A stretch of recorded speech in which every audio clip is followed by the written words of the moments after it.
பொய் சொல்லாத. உன்கிட்ட இருந்து உண்மையை எப்படி வாங்கணும்னு எனக்கு நல்லா தெரியும். நான் நினைச்சிருந்தா உன்னை ஸ்டேஷனுக்கு கூட்டு போய் அடிச்சு விசாரிச்சிருக்க முடியும். ஆனா எனக்கு அப்படி செய்ய மனசு இல்ல. இத பாரு, நீ வாழ வேண்டிய பையன்.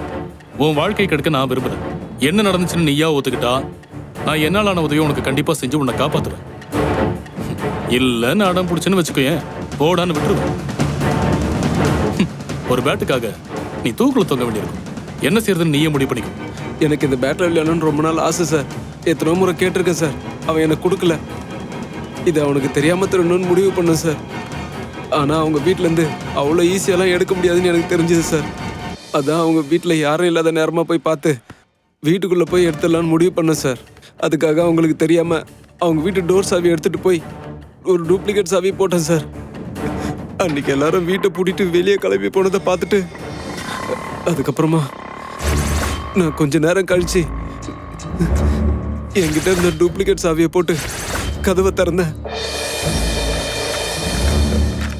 திறந்து நான் ரொம்ப நாளாக விளையாடணும்னு ஆசைப்பட்ட அந்த பேட்டை எடுக்கலான்னு உள்ளே போனேன்.